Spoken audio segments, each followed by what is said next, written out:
Alright guys, so that's going today. So I just picked up a little bit of something extra at the hardware because we went again today to do a few other things, and yeah. So I went to the hardware and picked up a couple small things that I needed, and for another thing that I'm going to be doing here. So getting out of the bag, but anyways, yeah, they had a slightly different valve in, because he said that he wasn't going to get any until Friday. Well, of course it's gone Friday now, but so yeah, so they had this little style of valve, and of course that's a little bit different, I think. You can't see that because it's got the damn sticker on it. It's actually got a website. No, I guess not. It's for health stuff, I guess. So supposedly that's kind of I'm going to try it anyway, but that's kind of what he had.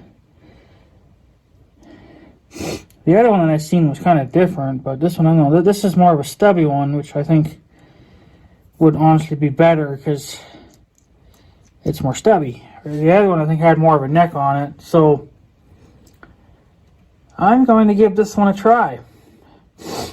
So, and I did notice too that when I put that screw in, I was still getting a slight leak, but it was such a minor leak that I didn't worry about it because it wasn't dripping, you know, where it wasn't leaking so bad that it was dripping down the side of the engine block. It was literally, it just kind of like, I suppose, worked its way up the threads a tiny bit, and then just kind of went on top of the head, like where this was screwed into, and that was about it. So I don't know, maybe it needs to be a little bit tighter. I don't really know.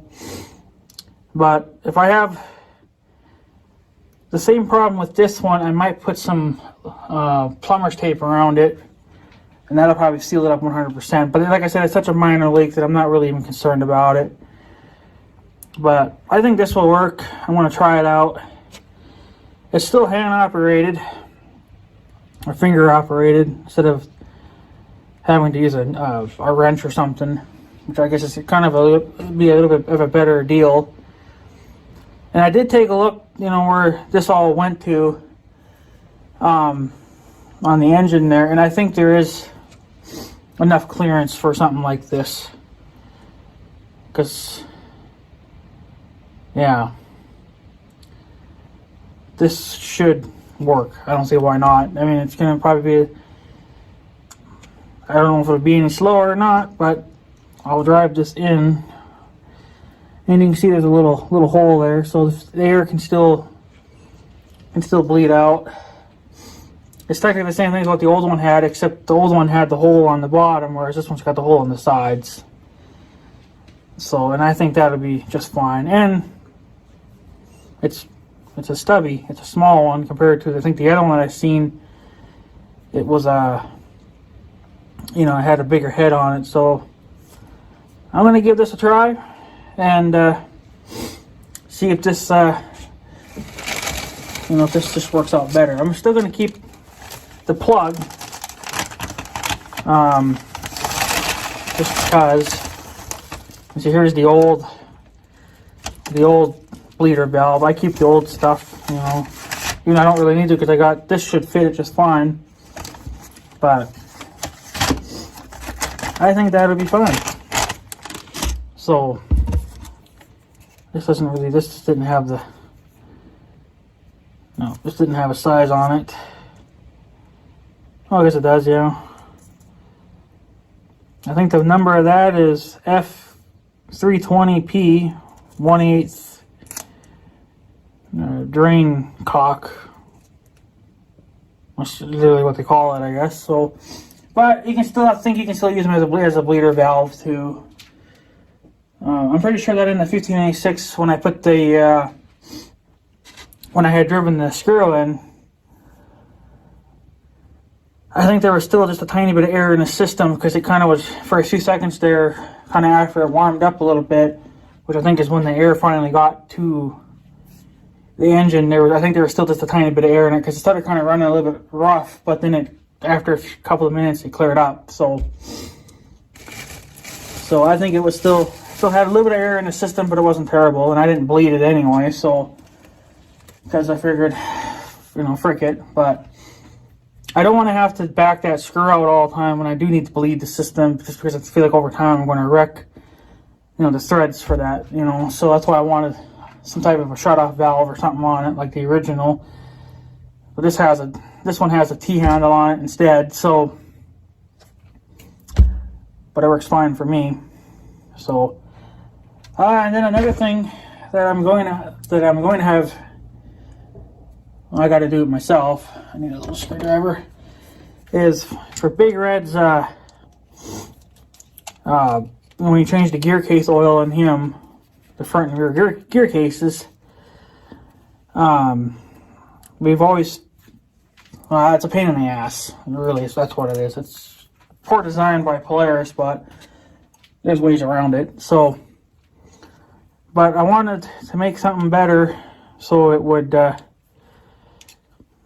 Just be easier to put fresh oil in it. Draining it out, I think no matter what, it's going to be a pain in the ass. I think it always kind of ran down, and then some of it ran along the frame rail too, and just kind of just dripped everywhere. So, luckily, it's only every couple of years I got to change that. So, but for filling it, we never really had the proper thing to do it. We always just ended up using kind of like a pipe, like a really small pipe.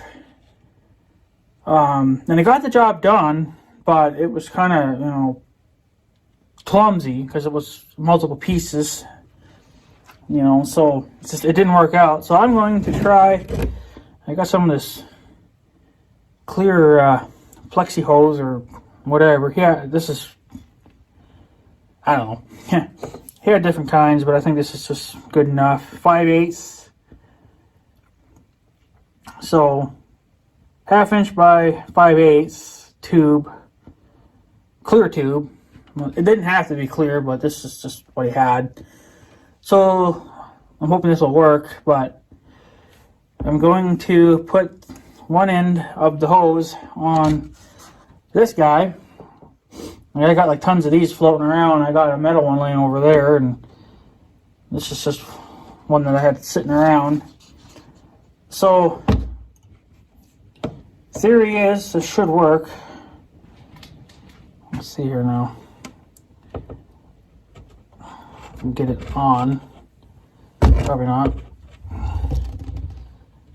It's probably not going to be 100% perfect, but he was going to give me one size bigger of a clamp, but we didn't know if we could get that tight enough then. But really, the plans are just to shove it in there as far as you can get it without breaking anything, because you kind of need this.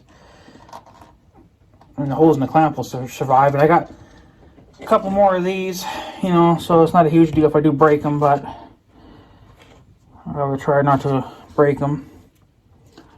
Yeah. So, and I thought of this idea quite a while ago. I just never got around to ordering everything or getting the things I needed. So, technically, that's really all I should have to do. Now I should just have to tighten this up so it stays on, which probably won't take much because it was already kind of snug to begin with. And that is just to make sure that it stays on there without ever coming off. The problem with this is that it has its memory to being coiled like that, so I think you would have to somehow straighten that out so it doesn't have that curly memory in it, but whatever. So, alright. So that actually should be good. It doesn't have to be tight because it's not going to be under a lot of pressure anyway. So, well, it's not going to be under any pressure at all, so you don't want it to. There. So that was my game plan there, because theory I should be able to stick this I hope. I gotta try it, but theory is I could probably stick this in the hole of the gear case and then change my oil that way, or put fresh stuff in. And then if that still doesn't work, I might have to, I'm still trying to figure it out. I guess I could have done it when I was there, but I might have to get a reducer, which would be just a simple brass fitting that sticks in here, and then the next size, like, you get one that matches this size to slip inside the hole, and then the other side would be smaller. And then that'll just kind of reduce the size to fit the hole. But I think I'm going to try it with just that. And this is kind of mushy, so you can mush it in there if you had to. So you can just, jab it in there. But that was the plans. I've been wanting to make this for the last month and a half, because it's just, Big Red's gear case oils are definitely a major pain in the ass to change out. Well, drains, I can't do anything about the draining part of it. That's just the way it's going to be. You'd have to, again, rig something up for that. But I haven't thought of anything yet. But for filling it wise, I have. So this should take care of my problem. Because it's just, the way you fill it all the time. We used a pipe. And then sometimes the pipe would slip out. Like, you had to hold it just right.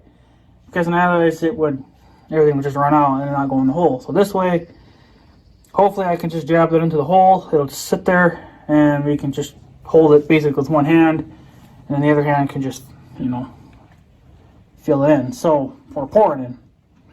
So that's what I did there. I imagine lots of people make up stuff like this. I don't know. Let me know if you guys have ever made up anything like this or not in your lifetime. But this is the only thing I could think of come up with. I don't know if they actually make anything like these with a long neck on them, and that's flexible like this. So this is super flexible, and plus I can use this for other stuff too. It just doesn't have to be for oil, so, but yeah, so that's what I had made up. This will be for Big Red, and then the John Deere, that's actually really easy, and I can't use, I think I couldn't use this. I had to use a bigger one just for the volume of it. And the way they have it on the John Deere, it's real simple, whereas the Big Red's a pain in the ass. So, the engine oil's not so bad. You don't really even need anything like this to change the oil. So, but I don't know. Well, that's what I had made up. Just so I can change at least the gear case oil in Big Red and make it a little bit easier in life. And then we had I bought that little stubby valve. So I'll put that in later tonight, and we should be good. So, but that's all I had planned to do anyway for now. We'll do other stuff, I guess, later on, but I am going to have to go back there on payday, which is right around the corner as well. I need to get, I got to get some cutting discs for my 4.5-inch angle grinder. I don't have any more. I ran out. I used my last one, so gotta get more of those. I don't really need any more grinding discs. I got plenty of those. I still have, no, I did have that. Still have my old, this is my old DeWalt one that I had for quite a few years. And you see she's getting thin too, getting wore down, but there's still a little bit of life left on that. And then I bought these from Northern Tool many years ago. I haven't touched them yet. I don't know if they're even still going to be any good or not, but those I got from Northern Tool long time ago. They look like they're alright. So, and I got I think I got 1 or 2 5-packs of these. So I got plenty of those, but I didn't get enough cutting discs. So I'm gonna have to, yeah, I'll have to get some at the hardware. So that, and I'm trying to remember what the hell else, as I know there's a lot of other stuff I need to get too, but can't remember what else. But oh yeah, I gotta get some fuel for the chainsaw. I just get that mixed kind. They're not very big cans, but they do they're enough for what I deal with. But I need to get the mixable stuff, which I probably can do. There is a dealer close to home that sells that steel motor oil mix for the saws, and I got a spare one of those little 2.5 gallon gas cans, but the other one I use for gas. I just get a little extra bit for the grain truck. I get that every month and throw it in the fuel tank. That is for the trimmer, my John Deere trimmer that's obviously tore apart. So, and that I'm probably going to I don't know if I'll reuse it or not. I might. But that's going to be for the new trimmer. But the new trimmer, you don't have to mix oils anymore. They're separate now. So the one I'm looking at anyway, they're separate. So yeah, I'll just reuse that, clean it out. I'm going to get a couple more of, I haven't even finished this project yet, but I'm still going to. I bought one of these easy pour setups, but I have to get a special bit to drill out the hole for the little bleeder cap. So, or the vent, I mean. So I got to get a bit that'll work for that, because I got a gas can that I want a plastic one that I want to mount that to, because these type of vented caps are stupid, and these are the ones where you put the weight of the can on and you push it down. Well, this one's broken, like the whole thing's broken inside, so you know, you get tons of fuel coming out. That's just not good for a trimmer. And then I have another one that I'm using for the grain truck, but this whole red thing on the other one just literally fell off. So, like, the gas can itself is still fine, so I'm going to get some more of those easy pour things and just replace all them, and then put the vent caps in them and be good with it. So, because I got these gas cans, so I might as well, use them. I think I walked into a cobweb or something. Freaking hell. But yeah, so that's all I did for now. Just got some minor things, and yeah. So, still waiting for calving season. Apparently that's not supposed to start now until, I guess my grandma got it wrong. It's supposed to be technically this Sunday coming up when it's supposed to actually start calving. They could start early, we just don't know, but really the due date's not due until next Sunday, or this Sunday coming up. So I got that wrong, but she gave me the wrong information. That's how that goes. But yeah, so that's what's going on there. So hopefully we start getting some calves walking around here pretty soon. If not, then I'm going to be a little pissed off, because we had a disaster last year. We really can't take 2 hits in a row, because then it's not good for our business. So I don't know. Got to have at least 3 calves this year to justify investing in other farming equipment and stuff that we need. So I really can't buy it if you don't have enough calves. So, and I really need to get my hands on a squeeze chute for the cows, because our cows are losing their freaking ear tags and they need to be redone. One of my uncle's cows just lost her tag a few days ago, so she needs a new one put in. It was cow 57. She's I think she's like the second oldest cow on the farm, so she needs a new tag put in her as well. And then my cow lost her tag quite a few years ago, so I kind of want to put a new one in her. And then we have one calf from a couple of years ago that never got tagged because we weren't really into, we were just getting into the calving or the tagging stuff ourselves. I got into it because I wanted to tag my own cows, but then my grandma wanted me to do hers as well, so she bought tags herself, the color they wanted, and I just put them in for her because I know how to do that because I've done my cows. I think for my cow, or not for my cow, I think for my uncle's calf from last year, I think I put her tag in backwards. It's still there, but it's just in backwards.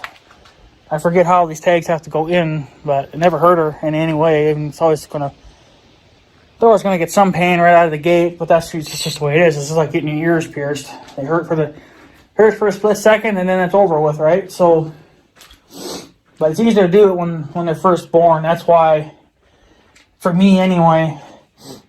Well, I think I seen a video on it, so that's why I started doing it. But a lot of farmers, when they have cattle like that, a lot of them prefer to tag them basically the minute they hit the ground, which I like better because, really the calves can't run away from you. The mother's going to give you a little, she'll be irritated with you, but,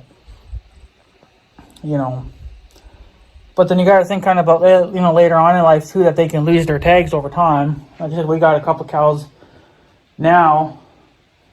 There's 2 cows that don't have tags because they lost them, and then there's another one that doesn't even have a tag because she never got tagged. So that's why I want to get our own squeeze chute. I know I found one. You can get it from Tractor Supply. I think the brand is Tartar. I'm not really sure how you pronounce that brand, but I think it's Tartar. But that's the same brand as hay ring that we have. Because we ordered that from Tractor Supply. We had it trucked here. But they also sell those Tartar squeeze chutes. But they have, I think, like 6 different kinds. But I think ours, the one I want to get is like the smallest one you can get, which I'm sure would be more than enough for our cows. Because it's kind of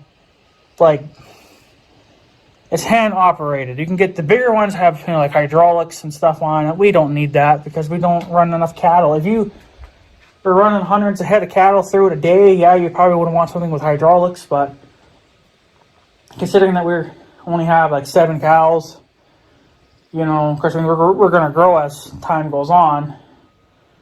But, even just a simple hand-operated one's good enough for us. And this one I like because you can opt for a trailer. It'll come with a little trailer for it, so you can tow it around. So if you're doing a temporary cow thing, like we would be doing, for us, for tagging our cows and stuff, that would all just be a temporary setup.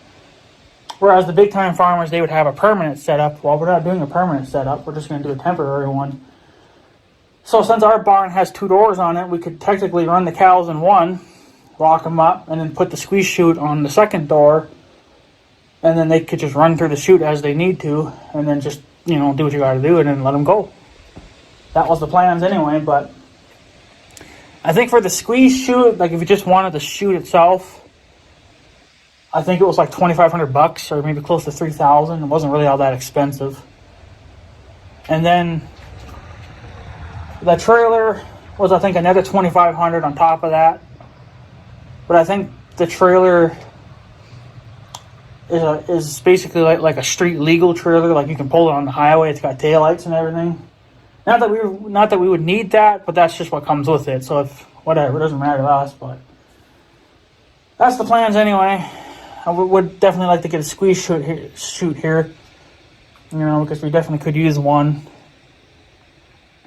I'm sure we could run our cattle through it just fine. So, because they have kind of like different sizes too, but I don't know. I think that smallest one would be fine.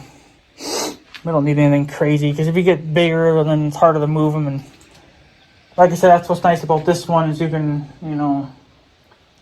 it's fairly small too, so you can put it in the small areas. I mean, it's big enough that it should handle a full-size cow.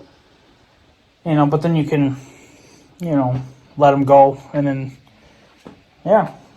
And then when you're done, put the trailer back under it and hook it up to something, which we probably would. Not really sure. The pickup, well, maybe by then I'll have my own pickup, so I know my own pickup would be able to handle it, because I'm going to get a pickup that's actually meant to haul stuff. But you also could. I'm definitely not going to be able to pull it behind Big Red, because it would be beyond what Big Red could handle. So Big Red's out of the question. So if we had the little farm LA up and running, I know that would just play with it. It would have no problems moving it around. So, because other than that, we'd have to, I guess, come up with some kind of design, hook it up behind.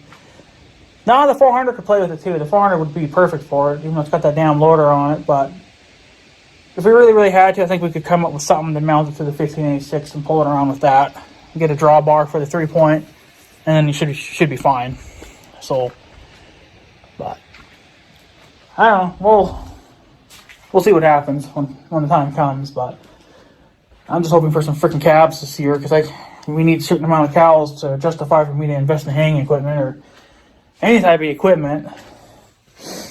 Even if we don't get hanging equipment, even just investing in a squeeze chute and a few other miscellaneous things like that, that would definitely improve our farm. Yeah, we need a new barn, but the barns are expensive. So, and we would have to have one. I think there is a place here on the Minnesota side. I think they're close to an hour away. I believe they do pole barns. I think they're like the cheapest buildings you can get, but you can still customize them, I guess, apparently to your liking. So we would have to have it customized to our needs and to what how we're going to set things up. So, but even then, you're talking maybe $15,000-$20,000, and that's not including pulling permits to have a building built. That's not pouring concrete, because it's going to have to be mounted to concrete, because we need a concrete floor. And that's not including power, because we are going to need power, because we need lights and stuff. So, yeah, I think that's just more or less for the building itself. That's not including other stuff. But, that's fine too. But we don't need a fancy barn anyway. We just need something, to put cows in if they need to go under the knife, or we need to do something to them, or they just need to get out of the bad weather. They have shelter. Even though for the most part our cows seem to prefer being underneath trees than they do actually the barn. So unless they're already there, then they'll go in there. But other than that, they don't really want nothing to do with the barn. So I noticed that they're laying fresh gravel down on the roads. That's what this guy's doing over here. I know he's been coming in every day, and looks like he does a little layer of gravel. So I guess we're getting new gravel put down. This stuff has more of a brown look to it compared to the old stuff where it's just, it's just whatever color that is. So I don't know. That could just be that could have been just sun bleach too, from years of being in the sun. Maybe it was brown at one time too. I don't fucking know. So, but yeah, so that's what's going on there. So I'll try out that bleeder valve, and if I like it, then obviously I'll just keep rolling with it. And I'm not going to throw that plug away though. You never know, I might need that plug again, so I'm going to have to put that in a safe place. And then, yeah. So, yeah, and then we'll try out that hose, I guess, later on. Whenever Big Red's due for an oil change. He's pretty much due now, but I usually do everything in July. So I still got to call John Deere here in the next few days and put a list together for them so they can have it ready for me when I show up to get it. So it's easier just to call, because then they'll box it up, and then I can just show up and give them my money and be like, here, give me my shit. So it's a lot easier than showing up there and be like, yeah, I need this, I need that, and then spending 30 minutes looking for it when you could just call ahead of time and they'll put it together for you, and then just show up and give them your name and the cash, and they go and find it because they put it in a box. So, but anyways, guys, I guess I'm gonna take off. So I guess have a good day and stuff. So yeah, Thanks for watching, guys. Take her easy.